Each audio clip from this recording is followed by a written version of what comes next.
the year 2021. We have witnessed a lot of video games, a lot of comic book stuff, and so far in the recent years, it's been on the up and up. Marvel was knocking out the park. You got Detective Pikachu knocking out the park. Sonic was solid. Like, video game movies and comic book movies have turned a new leaf, and we're like, this is a new generation. Yeah, we got some few stinkers in there, like, actually, I was about to say Dragon Ball Evolution and The Last Airbender, but that happened before them really took off. So we get Mortal Kombat. Batman vs Superman. Okay, yeah, Batman vs Superman. DC still trying to get it together, but we come across Mortal Kombat. It's their shot again. They step back up to the plate, take another swing, and try to be a very solid to adequate video game movie adaptation.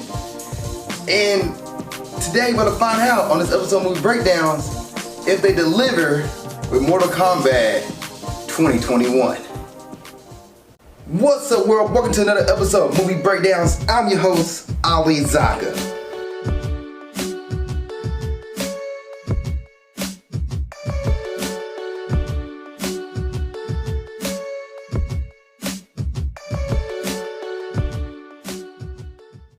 What's up, world? Welcome to another episode of Movie Breakdowns.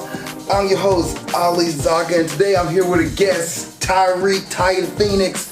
He is back. He is back again. You see him on the first Mortal Kombat, you see him on the second Mortal Kombat, you see him on the other reviews, and he is back on this episode to review Mortal Kombat with me. But before we jump into that, what is Mortal Kombat? That's a good question too. But what is Movie Breakdown? It's a movie review series. We're looking at new and old movies, give them a grade A through F, plus or minus a due count. And there's a movie you want me to review, please put in the comment section below and I get to it as best I can. Also have a Patreon, Patreon/Ali Zakka. And on the Patreon, you get movies before they come out on Facebook and YouTube. You also, if you pay for another tier, you get trade reactions, trade reviews, and much more stuff. Also, shout out to my Patreon member, Tyreek. He's a member, but he's also on as a guest. And he can tell you, he paid for my request. Like, Outside the Wire, he asked for that one. There's other stuff he asked for, I'm going to get to it because, once again, like I said before, you pay for my services, it's cheap. Sign up, man. Ain't no reason not to sign up. Support your face. Appreciate that. And Tyreek gonna say welcome back. Hey, man, it's glad to be here, man. I love it, man. Let's do it, man. Mortal Kombat 2021, baby. Let's go. Let's hop into it. So, first thoughts. By the way, we will try to keep it spoiler free as possible. We don't have a spoiler section in it, but first thoughts on the movie without giving out spoilers. When I initially watched the movie, you can't help but compare it to all the ones that come before it. And so when I'm doing that, I enjoy the movie. A lot of people say they don't like it or whatever. I enjoy this movie. It has its problems. It does some things better than the old ones, does some things worse than the old ones. But for me, I enjoyed the movie, and I can take away a couple of scenes and a couple of lines. If I can do that, I can consider the movie okay, but it's definitely an average film for me. What about you? Same. This movie is an okay movie. It's not like an okay, I mean like it's okay. Like it's not super, oh my gosh, this is the greatest movie of all time, but it's also like, you're not gonna walk away from the movie thinking like, I hate this movie, I hate life. No, you'd be like, this is an okay movie. It's a solid movie. Now, storyline wise, there's a lot of work to be done here, matter of fact. Like, the thing about comparing to the other movie, I would say the 1990s, was it 3? 94? I think it was 95, I think is when it came out. The first Mortal Kombat movie, Mortal Kombat 1, had a little bit of storyline where you got attached to the characters. You knew the character's motivation, you knew why it was there. And this version, character motivations is not strong. Matter of fact, some of the characters that you will see and you think this movie's about are not really much in the movie that this movie should have been about. You watch this movie, you be like, oh, this is the plot point, this is what we're going for, and you don't get that in this review. There's no payoff to a lot of things. Yes, you get characters who show up, which if you're a fan of the video game, you'll recognize them. Their costume design, you get all that. But as far as getting attached to these characters, you don't get attached to them. And that's unfortunately. And that's the thing. It almost makes it to where, like, if you're a fan, if you know Mortal Kombat, if you played the games, you're gonna get more out of the film because there's gonna be things that happen that have no explanation or that have no, real, context behind them. You know what they are because you know it from the game. But if you don't play the game, you don't know what they are. These things are just there. And these characters even are just there, and you have no reason to like them or hate them. They're just filler. It's almost what it feels like with some of the guys. Not everybody, but some characters. Now, as far as set and design and music when it comes to this movie, the music is okay. If you're somebody who loves music scores, you'll be okay with it. You're not gonna be like super over the top, like, oh my gosh, like I'm gonna play this movie on repeat, music on repeat. No, you be like, listen to it, like, okay, it works for the movie. CGI wise, and maybe because COVID had something to do with this, but the CGI wasn't as strong. There are certain points where you see the CGI like, it kind of falters there, or because Kung Lao is in the trailer, Kung Lao appears at one point, and you're like, yeah, that wasn't solid, guys. That wasn't solid. But it's okay. It's tolerable. You're not be like, but you also be like, I can see it. If you, especially us being spoiled with the Marvel series. Yeah.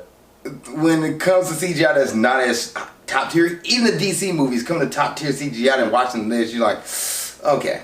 Yeah, when I look at this, my comments on that, when I look at this, I think of this as a high quality B film. I do not look at this as like a AAA title, a Marvel, a DC, because that's way too far. Even if you look at some of the Disney Plus Marvel shows, you look at Falcon Winter Soldier, you look at WandaVision, even some of the money that they throw at those shows, that's a lot better than some of the stuff we see here. Some of it's really good. It does its purpose right, but then there's some sections, as you said, like Kung Lao coming out doing his thing. That looks a little bad. Music for me, it has moments where it's okay, and then it has moments where it doesn't really pump me up though. Like some of you remember on the first Mortal Kombat when Riptile comes out, Riptile, you know what I'm saying, before the fight. I didn't get that in this movie at all. But when they play the Mortal Kombat theme, I feel like they just play it like a jingle, and then they play it between key moments, and they kind of overuse it, in my opinion. But it's okay. And then another thing that also that we both saw, and this is our third time watching the movie. This is my first. The cuts between action scenes and just little scenes. There are cuts between unnecessary cuts. Like there's one where Liu Kang and Kano are training, and Liu Kang keeps doing this move, and they show Kano on the ground, and they cut to Liu Kang, then quickly cut to Kano, and then back to another scene. You're like, why is that cut there? What is going on here? Like, there's some bad videography. It's just bad videography. And with some of the action scenes too, like there's certain cuts that happen where you can't really see exactly what's being punched, who's being hit, what's moving, because it's moving so much. And you're like, it's kind of hard to track who is fighting. There's an actual scene where there's like, which makes sense. Yeah, shaky cam, but it's like makes sense. Like it's real time fighting. Like a person's getting attacked over here in this area, and then another person getting attacked over here in this area, and then another person getting attacked in the middle area, and they're like cutting between each fight. But it's not like enough where you can settle in on who is happening between the two people fighting, because they're quickly jumping. That is one of the biggest issues that I feel like is the movie that you're touching on right there, is that they don't spend enough time on the fights. Like the fights happen, and some of these fights are very, very quick. Some of there are, I won't get into it which ones, but there are some choice fights that are a little bit longer, but there are some fights that are literally lickety split, and they do those cuts, and if it's multiple people fighting, they'll go cut, fight, resolution, cut, fight, resolution, cut, fight, resolution. It is like in the span of like 3 minutes. It goes real quick. And I was looking for the budget for this movie because I really want to know what the budget was, but I couldn't find it. But so far they have grossed in the United States 22 million, and worldwide they grossed 50 million. But I really want to know what the budget was, because that would make sense on why some of the editing and CGI is not as solid. But if they made less than, if their budget was less than 50 million, they're currently winning. Because this is opening weekend. Opening weekend is 22 million right now. So.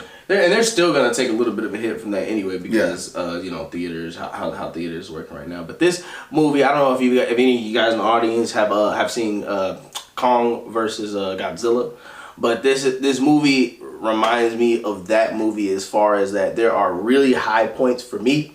There are really, really high points and there are really, really low points. And the movie struggles to find balance between the two. It never stays on a good wave. It goes, man, this part is really cool. I'm enjoying this scene. There's some comedy in there. I have a great time with this scene. And then when that scene's over, it goes and it flatlines and you're just sitting here at this low point. Nothing's going. Okay. You're getting me back up here, and then a fight might happen, and the fight gets you real hype, and then it breaks you back down, and it's real. And you have these low moments that the pacing is not very good with that, in my opinion.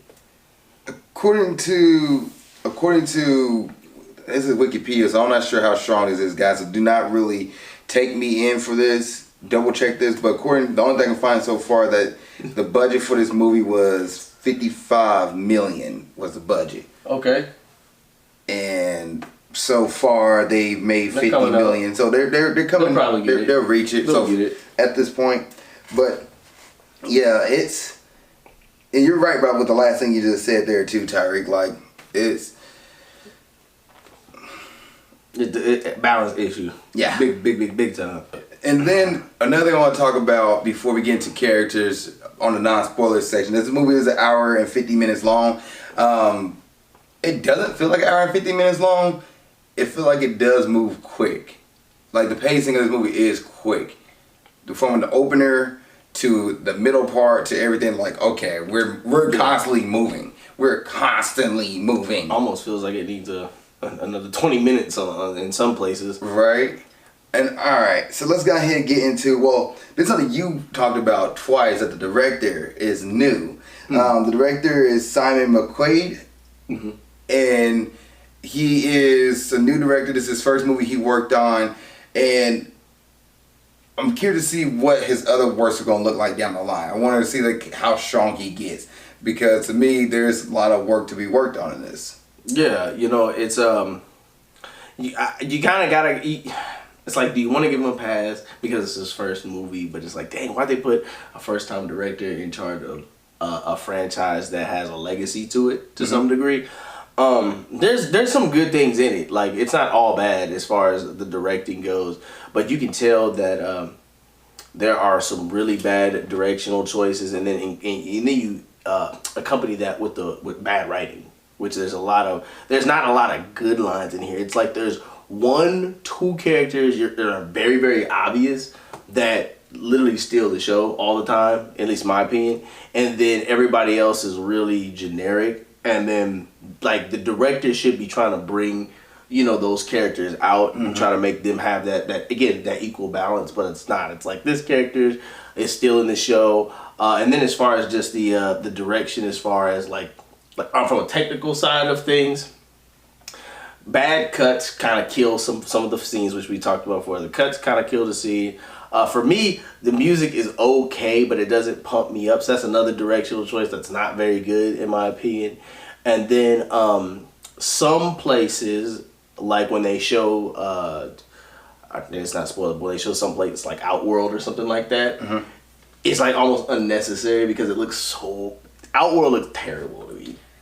Outworld looked terrible to me. I'm sorry. That's my gripe. That's my nitpick. Outworld looked terrible. It was such an unnecessary thing to show Outworld and them talking there and then cut right back to another scene. That's just me.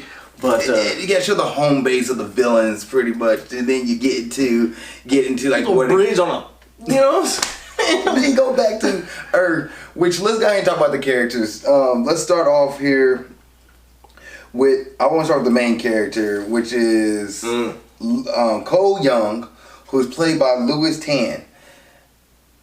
Now, Louis, to me, okay, as far as acting in this movie, I think the acting is okay. Like, Louis, okay, he did a good job. Like, to me, like, his character wasn't really much to show, like, so much emotion and be this front runner to, like, nobody, I'll put it this way, okay, nobody in the movie you're gonna see, like, this deserves an Oscar-worthy performance, but they're, like, they're working their butts off, they're doing a good job, where you could say that they're working hard, and for the directing they've been given and the writing, because I haven't seen these people in other movies, so I don't know what scale they can really act towards. But as far as seeing other people act in other movies and watching this, Lewis did a good job. To me, he is solid. I didn't complain about like his line delivery didn't seem bad. The way he acted and moved was okay. It was solid. I wasn't upset about it. Yeah, for me, he's just kind of for me, he's just kind of a stoic.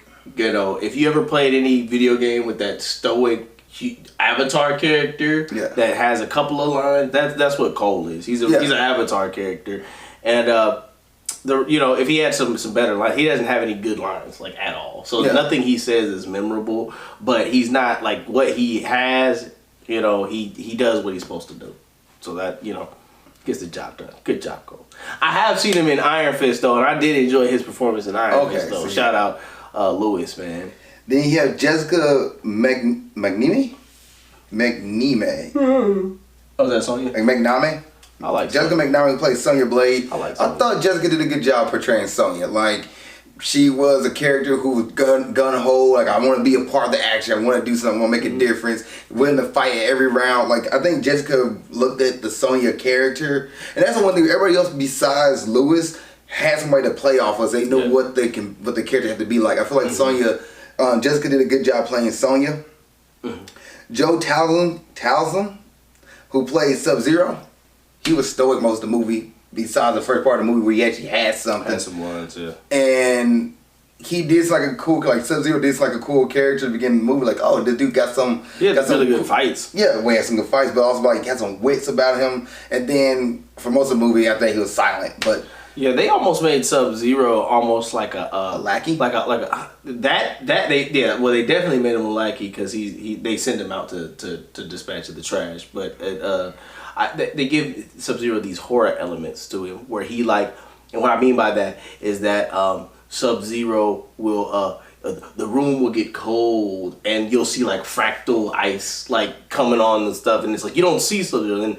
Oh shoot! He just appears. You know, it's almost like an old horror movie, like Mike Myers or something. He pop up with the knife. They do that with Sub-Zero like 4 or 5 times throughout the movie. He just like pops up. He's there. Oh snaps! And he's like Nemesis from Resident Evil. Or something. That's good. That's good. Then you have I'm sorry, man. I'm gonna mention the name of Hiroyuki. Wow. Hiroyuki Sanada, who plays Hattori Hanzo.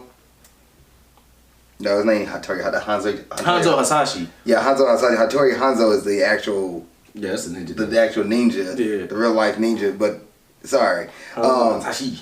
Who plays?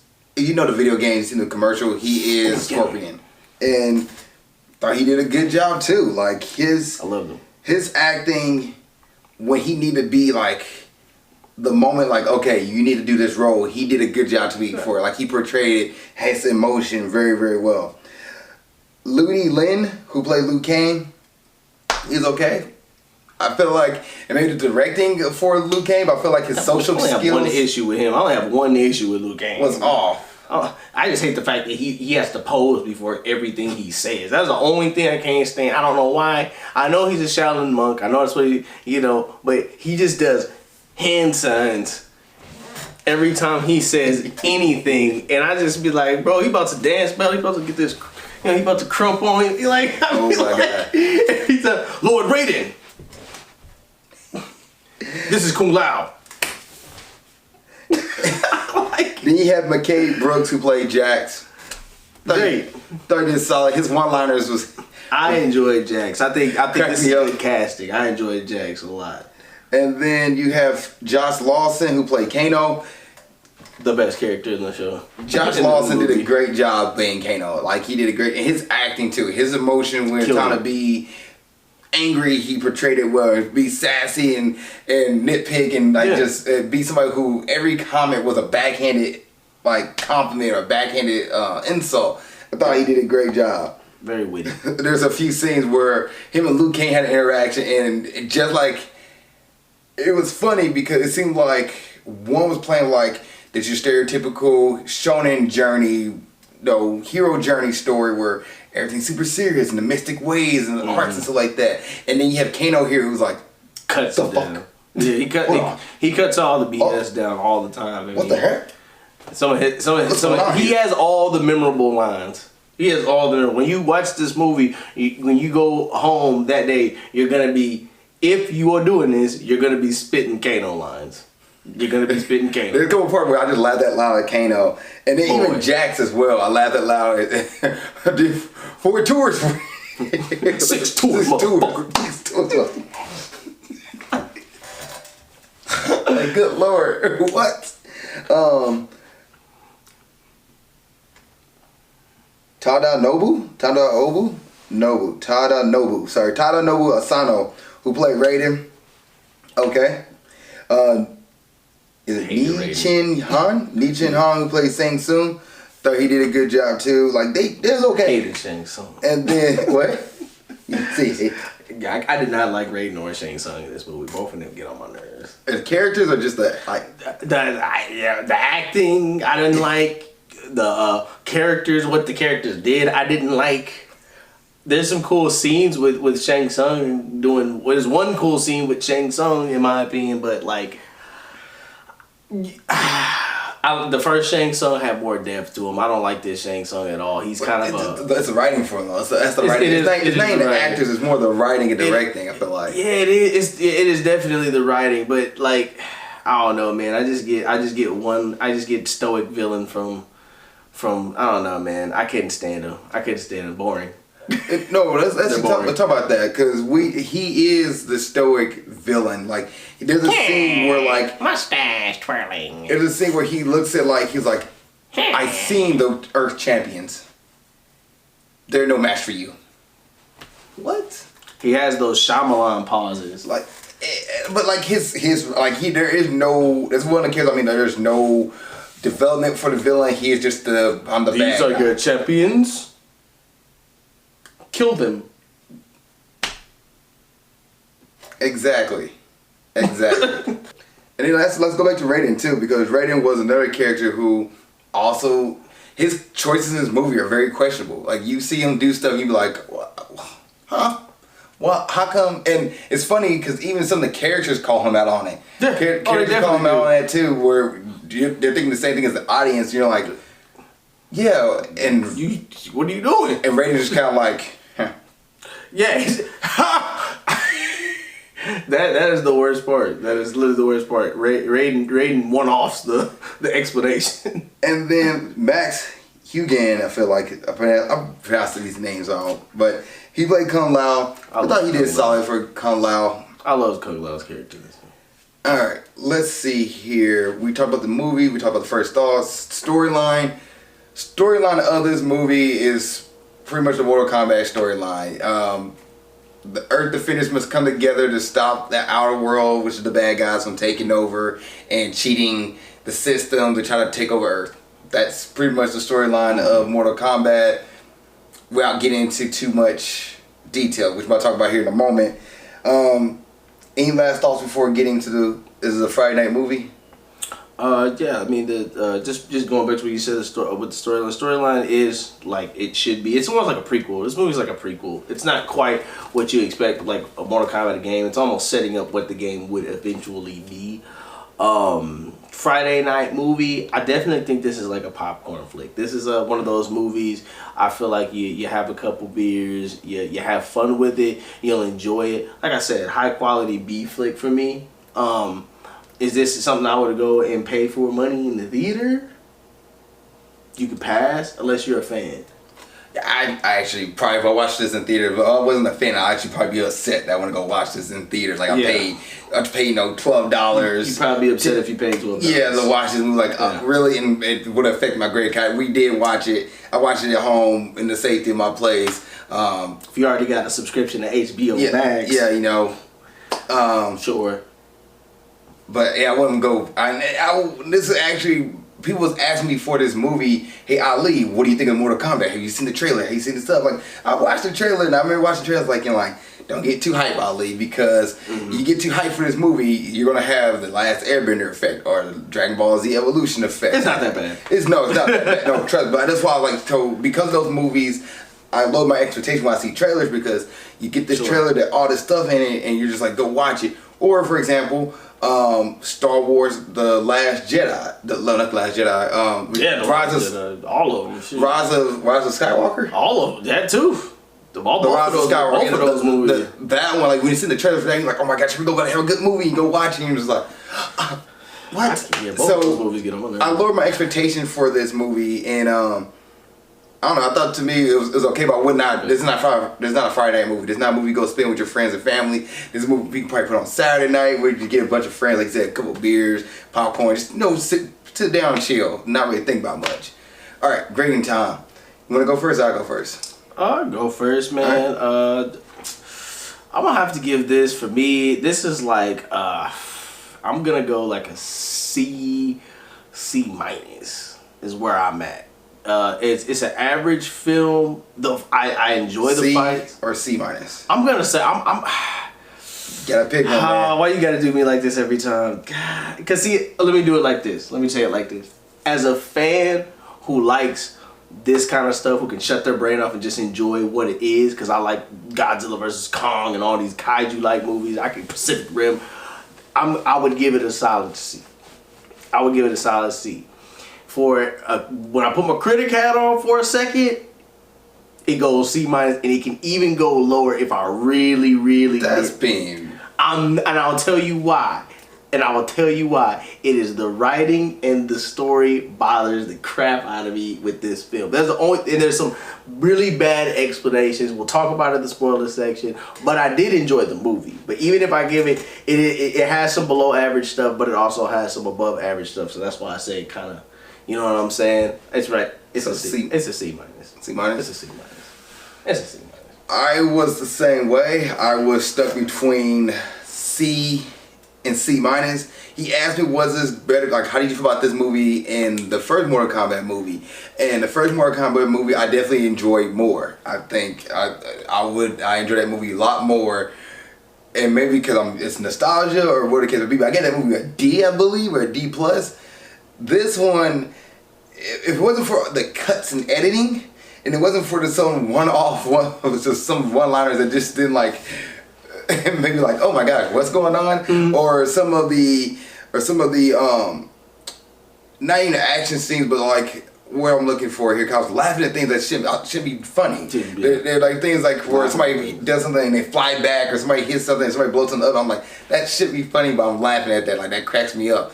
And then the writing, the characters' story, besides, you know, Scorpion, and besides Scorpion, maybe Sonya. Besides them, everybody else is kind of like there. Jax has a moment, but it's like you don't get to sit. You don't get to sit on and be like, oh, it just. Now Jax is complete. Like, yeah. It's because of that. It happens with Cole too. Yeah, and because of that, it happens with Cole, and Cole's like you don't even recognize what's going on. Like he unbothered. I give it a C minus because of that. Like just the writing of it, and I'm looking forward to see what McQuaid has going on in the future, because the beginning of the movie is a C minus. He can pretty much only go up from here. I hope he doesn't go down. I'm looking excited to see what he's doing. Don't grow down. And then as far as acting across the board, like I feel like the actors, the characters, the acting was solid for what they were given. See, here's where I'm conflicted on stuff, and this is why I say it teeter-totters a little bit, because when you compare it to the first or second one, okay, or the third one rather, it's like the fight scenes in this movie to me are, most of them, not all, most of them are better than the ones in the first one. Yeah. Which when I'm looking for that action, I feel like I get more action here. But then I get more story development here. I get more lore here. You get better effects here, obviously, because it's a newer movie. You know what I'm saying? There's bigger budget, but I identify with these characters better. So you know what I'm saying? But also the action needs to, like the actions. This is one thing about fighting, like about fight scenes and fight movies. I really kind of like look at them and don't really put much emphasis in the action to it, because the action should tell a story. When two people fists cross, it should tell a story. What the person's feeling, their emotions, what they're giving off. In this movie, I didn't feel that that moment of like, oh, this is the moment I'm losing. Besides the ending, I think that fight did a good job with the double down, and then here's our moment together, and then we're coming like Scott Pilgrim versus the World, where they. That's because that was the only fight scene that was longer than 5 minutes. True, and that's 3 minutes. That's it, and it's CGI, so it's a C- for me. All right, guys, if you've seen Mortal Kombat 2021, what did you guys think? Please put in the comment section below. And if you don't want to stick around, see you on the next episode of Movie Breakdowns. Now, Tyreek, let's get into spoilers in 3, 2, 1. Mortal Kombat! Alright, where do you want to start off with? Let's break down the story. Let's do it. Let's do with characters. Let's do story first, man. Okay. So the story, what the movie opens up with, you have the Sub-Zero and Scorpion backstory. That it's pretty much famous throughout Mortal Kombat. You know that if you're a Mortal Kombat fan, that Sub-Zero kills Scorpion's family. You pretty much get to witness that, get the emotion of it. You're a Mortal Kombat fan. It's a good scene. It really is. And you get a Mortal Kombat fan, you're like, oh, you know what's about to happen. And when you see it play out on the big screen, you're like, wow. Yeah, see, it is the stuff that I feel like is done better here. Because in the first movie, there is nothing to Scorpion and Sub-Zero in the first movie. They're almost just like Shang Tsung's lackeys, almost kind of like how they do Sub here. But they're both of them stand at Shang Tsung's side like they're his bodyguard. Yeah. You don't get anything with them. So like, for me, they're better in this movie. Scorpion and Sub-Zero both are better in this movie. They give them clout and screen time. Well, they give Sub-Zero screen time. But the beginning is crazy. I love it. It hooks you. And it makes you think like, okay, what kind of movie about to get here? Yeah. Now I just seen the trailer, so I was like, okay, so this is the opening we're getting, but this is like, okay, who does Cole do? I know Cole's gonna be involved somehow. Which they cut to right after that scene. Yes, and you get this quick, like he's an MMA fighter doing like underground cage fights kind of thing. For no money. Yeah, and you're just like, okay, well, this is Cole, and why is he here? How did he get here? Does he like fighting? I don't know. We don't know much about this because when we get attached to Cole, he goes off and he's with his daughter, with like a date with his wife and daughter, and then Sub-Zero pops up, and you're like, and then Jax appears out of nowhere, and Jax just shows up like, oh, so you're Cole. How do you know him? Well, yeah, when Jack pulls up, he pulls up during his fight. Yeah. And he says that he had seen him at a point, and they give this 2-second backstory for Cole. I guess at a point in time, he was a good fighter, and he had won a championship at a point in time, like for MMA. Pictures of it and stuff like that. Which is where Jax initially saw him fight. And then now he's doing these $200. I guess he's just doing them for fun now, I guess. I don't know. It doesn't make any sense. I'm not sure how he provided for his family. Like, how does he go from being a lightweight champion to a no name? Yeah. Like he had that one moment in the sun and it just like disappeared. Kofi Kingston. So Jack sees him and he's like thinking, he just goes to check out his fight because he knows he's like one of the chosen champions. And he loses. So every person who has a tattoo can fight in Mortal Kombat. And Sub-Zero apparently just come out of nowhere and starts hunting down Cole. Now, by the way, this tattoo's been passed down for generations for Cole.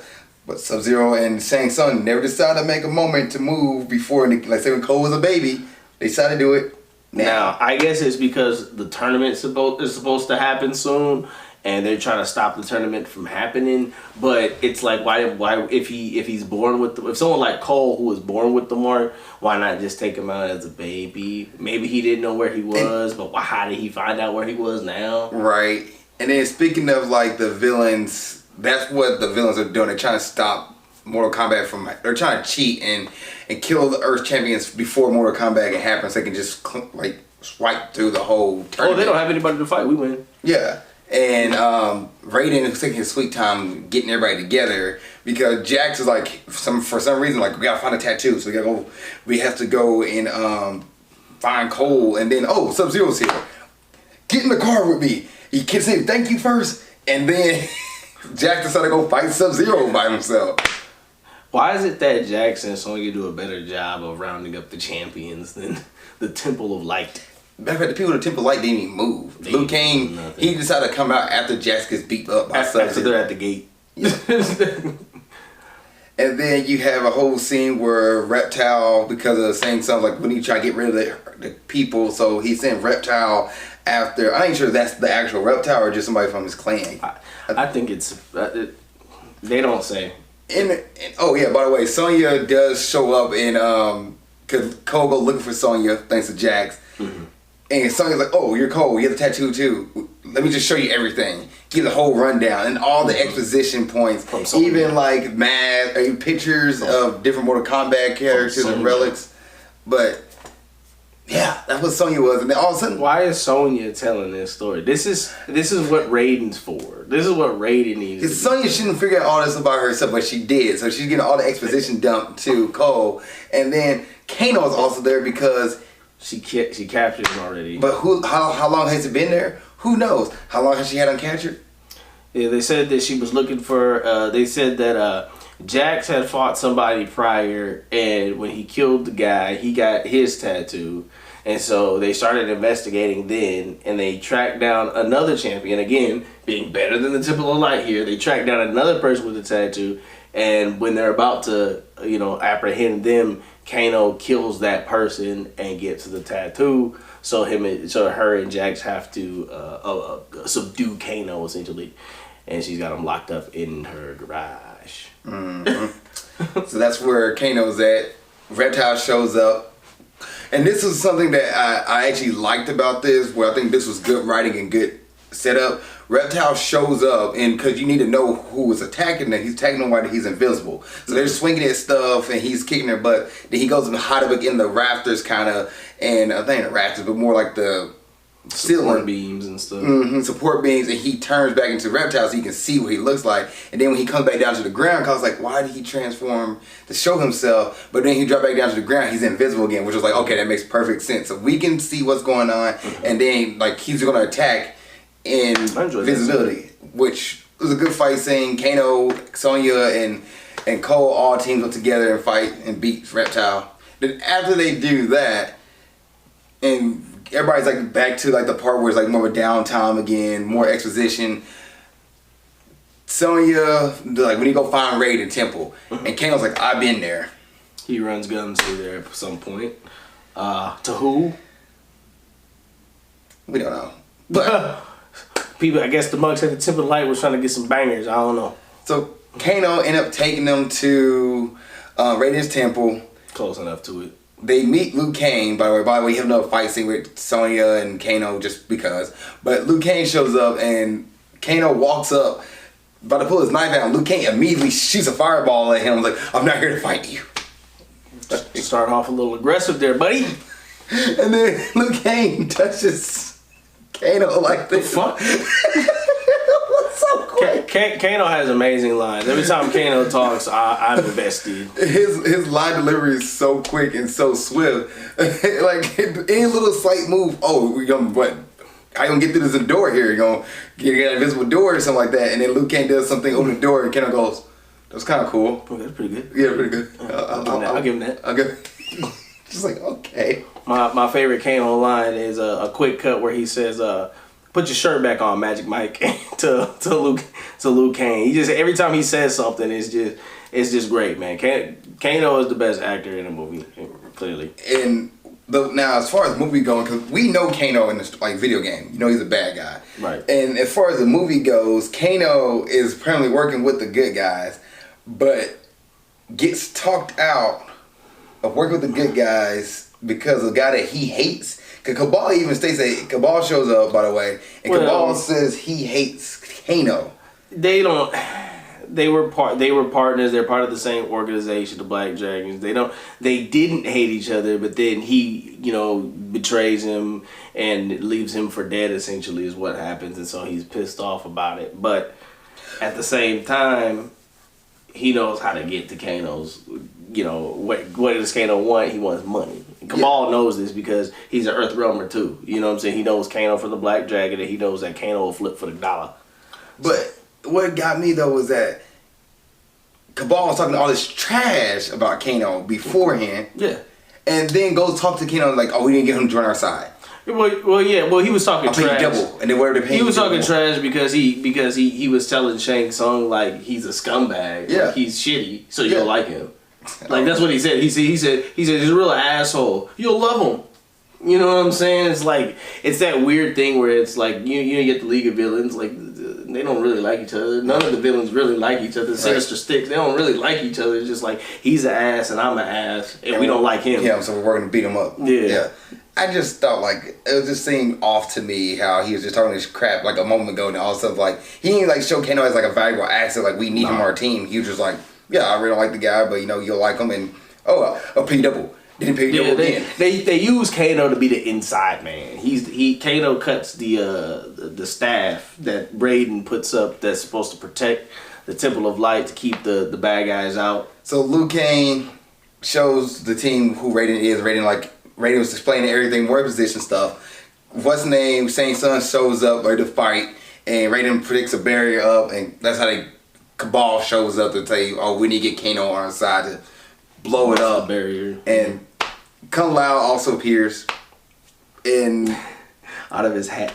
At his hat to fight Melina for a quick moment. And the fight scene's happening so quick. It is so quick. So I don't know, even the training montage, which wasn't even a montage really. So Kano and Liu Kang, not like Liu Kang, Kano and Cole need to figure out what their Arcanas are. Arcana, yeah. Which is Kano's eye, laser eye, and we're not gonna talk about codes just yet. Okay. But Kano's laser eye that he gets from being angry. That's my favorite scene in the movie.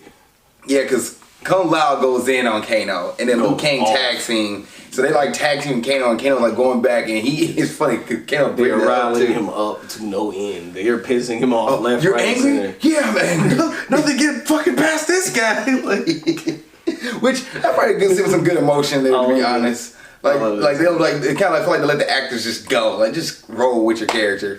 Yeah, because that is where you get to see some of the personality of the characters. Kano's a hothead. He's wisecracking, but obviously he does have pride in his in himself and his accomplishments. Like he's going off like, hey, he cares about his social status. He's like, hey man, I'm a black dragon. I'm wanted in 35 countries. Respect me. You know what I'm saying? Who are you two? You know what I'm saying? It's funny because like Liu Kang and Kung Lao was like 35 countries. What does that mean to us? Like, right. But that was the same thing when Liu Kang's like, hey, this is Kung Lao. He's doing his speech. He's like, never heard of you.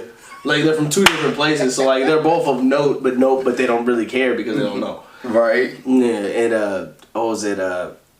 I love that scene though. That scene's great. And you get to see Kung Lao too. You get to see some the cockiness of Kung Lao. You get to see that side of that character because Kung Lao is a cocky character, and you just see how really arrogant Kung Lao is when he's drilling Kano. So like, there's some good character development right there. Where you're like, okay, but they're not the main character. They're not. Like Cole is sitting here kind of witnessing everything. Says nothing. And there's a part where he is like disappointed when Kano gets his laser eye ability, where Cole kind of goes like, "This supposed to be me." And anyway, so then leads to more stuff, getting to action scenes where Shang Tsung, I think, to Kano blows up the barrier. So Shang Tsung comes in with his squad, and then pretty much everybody's fighting each other. Everybody's cutting back and forth, cut scenes left and right, jumping from one fight to another fight to another fight. Cole is no longer there because Cole decided to go home to be with his family. He's like, I'm quitting. He quit. He got tired of getting his ass kicked. And while he's doing that, Goro shows up and attacks Cole. And Goro, by the way, is like one of the toughest characters there is. And Cole... And the jabroni does him in. Wins because of plot. He has literal plot armor. Literal plot armor. What is his arcana? Body wrap. A wicker basket, a gold wicker basket, vibranium breastplate. So you hit it, it absorbs power. Apparently. And then he can focus it in one spot and hit somebody. Then apparently it gets Tofas. Wait, is it his power to absorb and redirect damage, or is it the Tonfas? We don't know. Yeah, he gets Tonfas. We don't know what his power really is. He gets armor and Tonfas and he gets vibranium armor and Tonfas. Does he ever take it off? No, he does take it off at the end of the movie. He takes it off. I mean, way at the end of the after the conflict, once he puts that suit on and fighting Goro, it does not come off until the conflict is resolved completely. He turns it on all day. And then so Cole defeats, by the way, that CGI in that action scene is not the strongest, but Goro is done really well. I would say I think he's done nice design of him. He looks decent. And then decent. Jax, we didn't talk about Jax yet. So Jax, when he fought Sub-Zero earlier in the movie, his arms gets blown off, and he wakes up in the temple where Liu Kang finds him and takes him to the temple, and their healers gives him these weak ass arms. These terrible looking metal hands. They look so bad. And when he's like, I feel so bad when he's like punching this punching bag. He's like, come on, Jax, you can do it. Sorry. So his moment in the movie, which we talked about in the non-spoiler review, he has to lift this giant rock off of Sonya because she gets stuck underneath the rock during the battle. Because Kano. And he tries to lift it up, but he can't lift it because his weak arms. His arms are breaking. These things are like terribly made. And then he keeps going, and he's like, and he has the ability, it transforms. He activates his technomancing arcana. He upgrades his arms. Buff arms. He upgrades his already metal arms given to him by the monk, and they turn into Michael Bay Transformer rip-off arms. How does this happen? And from there, his confidence spikes because he was down the dumps, and then now he's like, "Whoo! Wish I had these babies back in high school." hold on. Fatality. Yeah, these motherfuckers work. They were working the entire. Then he walks off. The entire time. Yeah, that's his arcana, people. He just gets metal arms. I don't know. I feel like someone could have just made him. And then And then we talk about Raiden. So Raiden just like pretty much like, I'm not really gonna be in much of the scenes. I'm gonna take myself out of a lot of scenes. In fact, there's times where he could have like separated the bad guys from the battle, but he doesn't. He just like stuff happens and like I can't help. Kano gets killed because of him because he decided to teleport himself out. To get his soul sucked. I love the sound when they. Ooh! I hated this part of the movie. So Raiden, for some reason, one of the battle scenes, decided to teleport himself, Sonya, and Jax out before teleporting Kung Lao, Liu Kang, and Cole out. He could have teleported them out first, or, better way, teleport the bad guys away. Because what he does later in the movie, he actually takes the bad guys and separate them and put them in a different fighting area to fight the good guys. This is one of the parts that pisses me off. Okay, check this out, people. So first, watch this. This will make sense. Watch this. They're at the Temple of Light training, right? That's the safe haven for the heroes, which the bad guys show up twice. They know where this place is. The bad guys show up twice. One to invade, one to get blocked by the barrier, the second time to invade, right?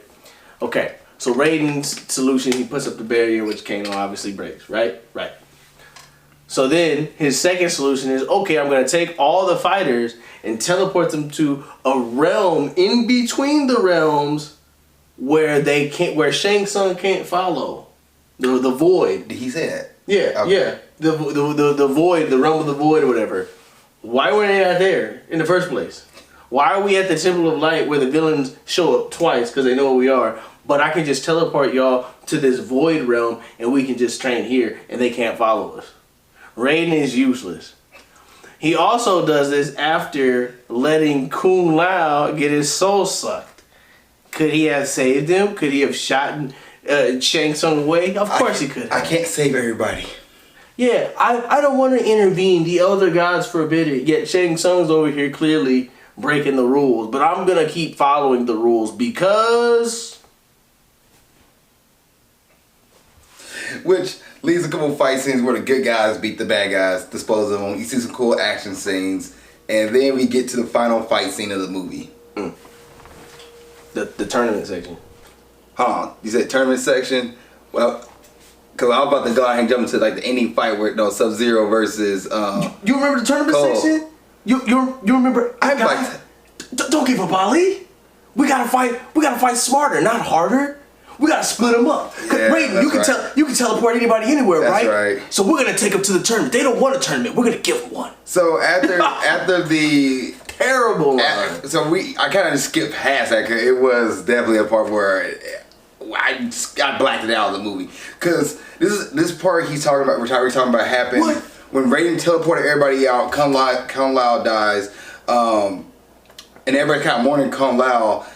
But Cole has this character development moment where... Because he got the armor. Yeah, because he got the armor. Now, throughout this whole movie, Cole has not really learned anything. So, at the beginning of the movie, Cole was told that, like, your fighting technique is not shown. You just fight like a wild man. You don't really think. You don't really process stuff. You're just going into the fights. Mm-hmm. He still does this throughout the movie. When he fights Goro, he doesn't have a strategy or game plan. He's just barging at Goro and just hoping things work. And then when he got the ability to get the armor suit, he's like, oh, he can fight, but he has not learned anything. Yeah. So there's a scene where everybody's mourning Kung Lao, and then Jack asks, talk him up. Jack's like, why can't you save Kung Lao? Or maybe Liu Kang asks, Cole's like, we can't worry about that. We have to, work together, think smarter, not harder. Everybody's raising their head like everybody's down, and Cole's, hey guys, we can't give up. It's the prep talk. It's the prep talk singing in the locker room. The locker room talking like, every inch, every step, we gotta go. You don't give up. And you join with brothers in arms, and together we will overcome. It's terrible. What was one time he talked? RDC World 1, Black People in Time, where the thing was, the skit where he's like, oh, and remember the Titans football team. We ain't talking about football team. Oh my God, man! That's exactly what it is. It's just a generic. Like, it is the most generic, like, cookie cutout scene. Like, they got Cole. He's supposed to be. He's supposed to be better now. He's got this armor, right? Comes in with this generic scene. Hey, we're gonna make a tournament. Since they don't want to have a tournament. So then they start going, Raiden starts teleporting everybody, and they like, who do you going to get? And it's like, I got Reiko. I got a score to settle because he spit in my face one time. And it's like, hey, you take Kano, but he's got a laser eye now, so watch out for that. Like, it's such a bad, it's so, like, everybody knows, everybody saw Kano with laser eye. You have to say that. Everybody saw him do it.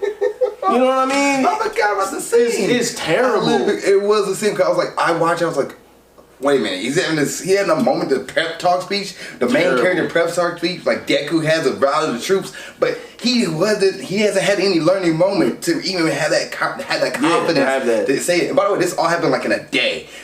Moments after each other. He doesn't have the confidence to say it. This literally happened in a day. He was depressed because if you look at it through this is how it works. He starts out, he sucks as a fighter, he gets beat up. Then he finds out his purpose, he gets to this place, he gets beat up, and he quits. And then he literally gets beat up by Goro. How he survives this is really weird to me because Goro pummels the snot out of him. Then he gets his Arcana to save his family, and he automatically is a badass fighter. It doesn't even matter about the training because, like, not like Liu Kang or Kung Lao had theirs and they were still training. But no, he's got it. He's automatically a better fighter. He automatically has confidence, and he actually decides he wants to talk this time. And what does he say? That generic bull jive. Which I would say out of this, Sonya versus Kano does come out of this, where Sonya finally gets her tattoo, her pretty much her ability to go fight. Because in order to fight in the championship in Mortal Kombat, you need the tattoo. Which Sonya does beat Kano to get that, and then she just gets her ability out of nowhere that she thinks I got from Kano. Which hers is the energy rings. Energy rings, which you like. That she does in the game. And she also had lightning feet too at one point. She was like running and there's lightning. I was like, is it the Flash? Who's this? And I think she was just coming through the portal or something. Oh, okay. Raiden was Raiden teleport her in. Yeah. Because Raiden can teleport anybody anywhere, including the bad guys from Outworld. So every time that these guys show up at the temple, Raiden could have easily intervened at any point in time, teleported people around, and saved Kung Lao and kept them away from the other fighters. But Raiden doesn't do anything at all. And when he's asked about it, what's he do, Ali?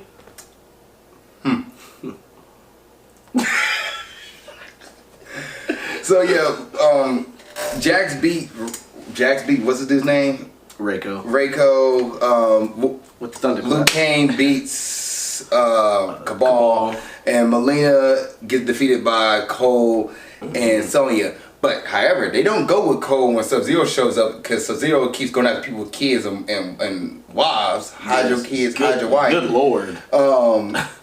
Dude's terrible. He takes Cole's wife and daughter, so Cole goes after Sub-Zero, and then you see Sub-Zero fight Cole. Now there's a scene here because the movie kept telegraphing this, and I was about to get super mad if this was going to happen. Throughout the movie, Cole keep having flashbacks or visions of his great ancestors, Scorpion, and I'm like, and Raiden gives Cole Scorpion's knife, and Cole's getting beat by Sub-Zero. Sub-Zero handing him the business. And then all of a sudden, I'm like, oh no, the thing's turning color. And the kunai changing color. I was like, oh no, his blood mixes with his nasty, man. There's still old blood from hundreds of years ago still somehow on this weapon. But I'm sure it hasn't flaked off or anything. But I'm like, they're not about to do this. They're not. I was like, Tyreek, they're not about to do this. They're not gonna do it. He was like, no, they're not. I was like, all right. He's like, I know what you're thinking of though, but he's like, they're not thinking. I know what you're thinking, but I was like, okay, if they didn't telegraph this, I'm gonna be so mad if Cole gets stabbed and like I bet you they thought about it though. I can see like the red fire coming out of his eyes and his mouth. Then he looks up and he turns into a version of Scorpion. I would have been so pissed. That's not what happened. Because Scorpion is a ghost, so therefore he would have took over. He could have possessed it. I mean, it was right there. It was right there. They could have took. They could have copped out. They could have copped out. Oh, I'm gonna be so mad, but they didn't. They didn't. Scorpion out of nowhere shows up. I still don't forget how he did it, but he was freed. I guess when they were fighting, and Cole was he in the knife? I think it was just that he was in the netherworld. He was in the netherrealm, and he states that when Cole was fighting him, that it freed him somehow. Okay. Anyway, Scorpion shows up. They have a fight, and then Sub-Zero, because Sub-Zero was just OP'd in this movie. He is way OP. He takes on Cole and Scorpion at the same time, which is a pretty cool fight scene. This way actually makes sense. It's the you watch WWE, you know, where the good guy gets the upper hand because, you know, the save, and then the bad guy's like, nah, I actually had the upper hand. And the bad guy kicking their butt, and then they team up together. That's how badass Sub-Zero is. Like, Scorpion apparently can't take him on by himself. He lost the first time. Yeah. So I guess they insinuate that even all that netherworld training didn't matter. He still needs help. He didn't use that much hellfire though. He waited a lot to use it. And then at the end, he finally like. He didn't even attack him with the hellfire. He only did his fatality, his OG fatality at the end.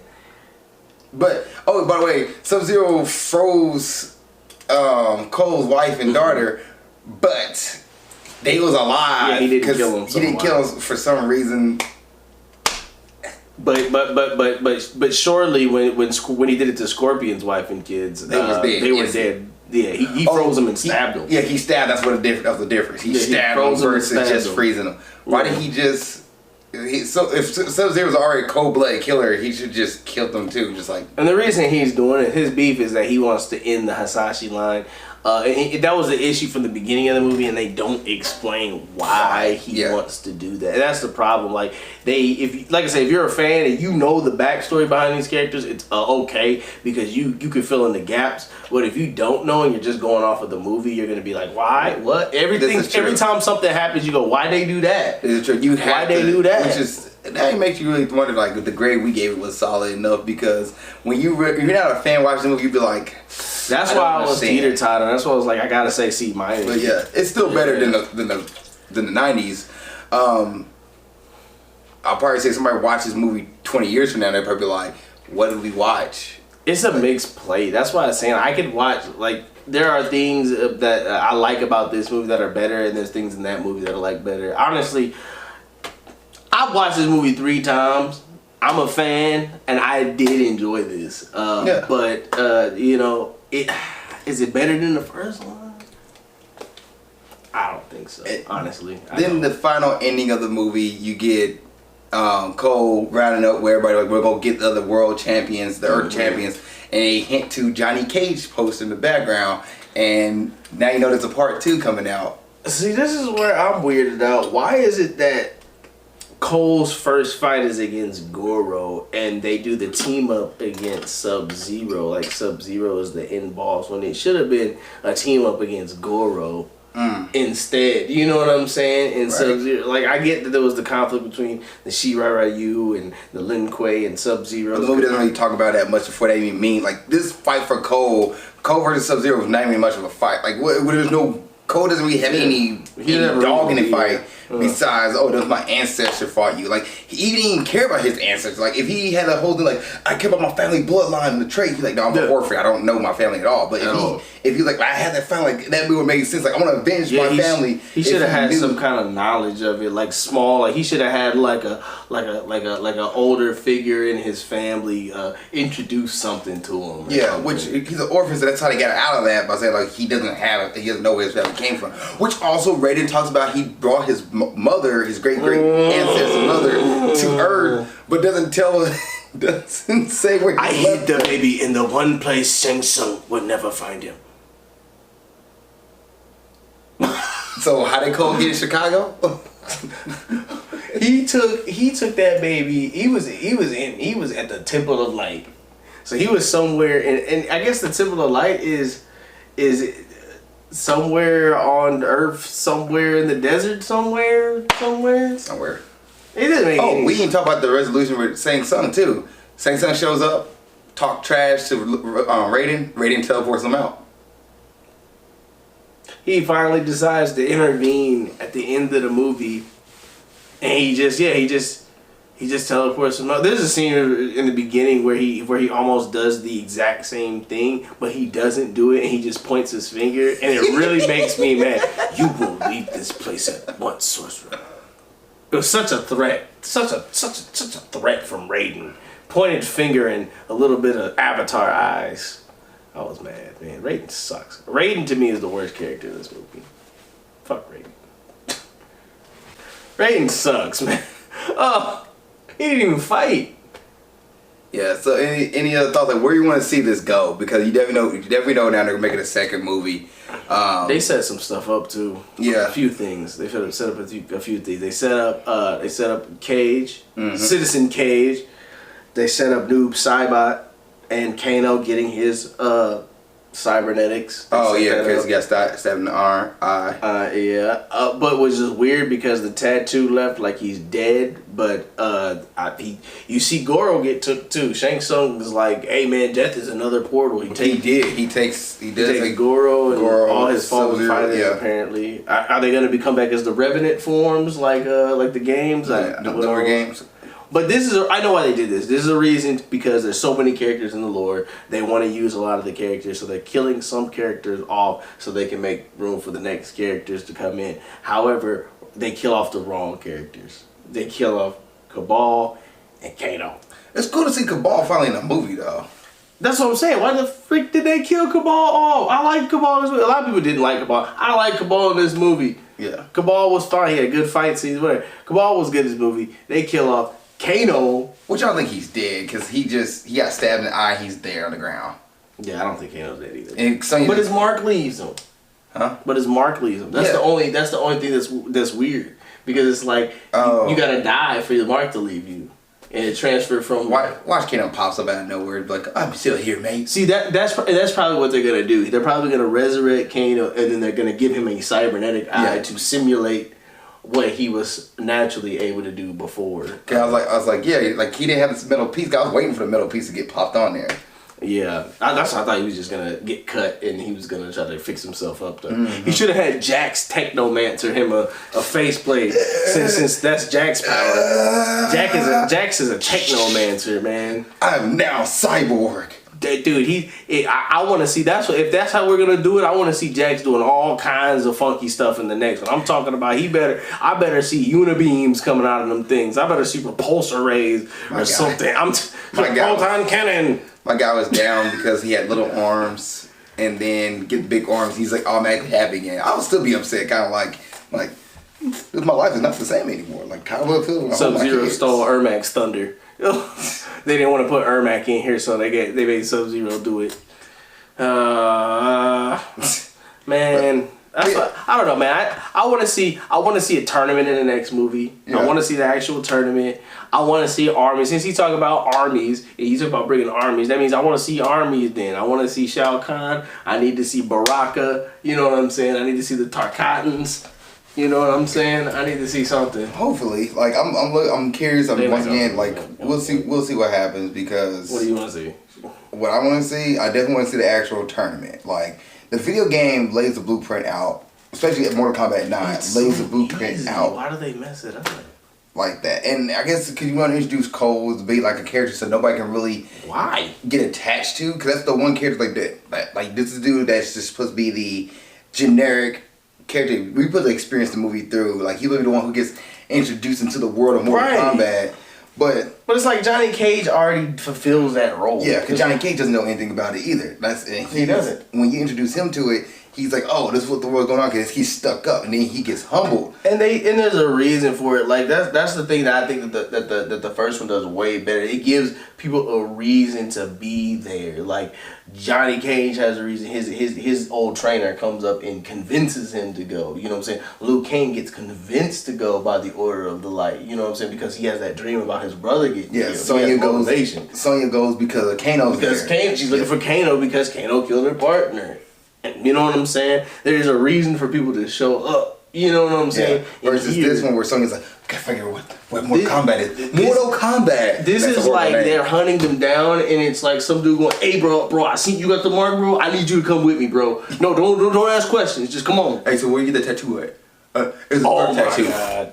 Birth tattoo. I like, how do you know it's a tattoo from where you were sitting there in the crowd? Because he didn't have a Cause literally the tattoo's not like it's not like a big color tattoo. It's very like fake. They are fake, lick on, impress dragon mark tattoos. They look bad. Yeah, they look bad. I got the tattoo. It reminds me. You know what I think they did? I think they got it from Annihilation. That when in Mortal Kombat Annihilation, when they would kill somebody, the dragon would fly off their body. I guess that's exactly where he got it from. When I looked at it, I was like, I know exactly where they're coming from. Yeah, that's a tattoo. That was not a good thing for that movie. No, it wasn't. And they shouldn't did like, how do we know the Earth champions? Just have them go to the tournament. But it's not as cheesy as any of those films. So that is the thing. We didn't get any extremely cheesy lines here, except for that one from Cole. Except for that was the cheesiest thing in the entire thing. But you do get one-liners. You do get Kano win in this movie. You do get the flawless victory by Kung Lao. We can talk about the fatalities. The fatalities from the games are all in movie. there. Yeah. So you will, if you enjoy the video game, you will. You get a couple. Like you get the OG Kano heart rip. You get you get Jax with the thunderclap. You get the dragon from Lu. You get the guillotine spin from Kung Lao. What else you get? I swear, Sonya does the energy rings, but that's not really a fatality. That's just a regular move. You get the mask from Scorpion. Yeah, I think that's all you get. Is that all? That's more like, but that's pretty much it. That's all. Well, hey, anything else? Man, they're gonna have to do another one, man. I gotta see one. I like this movie, but it definitely has a ton of issues. It's a setup movie. Yeah.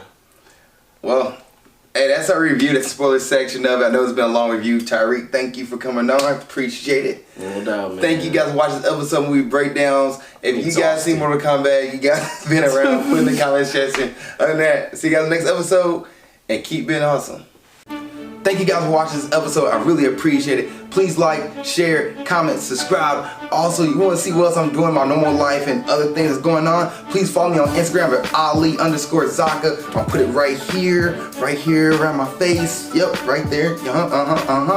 Also, if you want more episodes of movie breakdowns or grind towards success or whatever it is I'm doing on YouTube, you know what? Follow my page right here, like I said before, the little comment thing right there, And then you can watch the last episode of Movie Breakdowns right here, and watch the last episode of Grind Towards Success right there. Other than that, thank you guys so much. I really appreciate y'all. See y'all next time, and keep being awesome.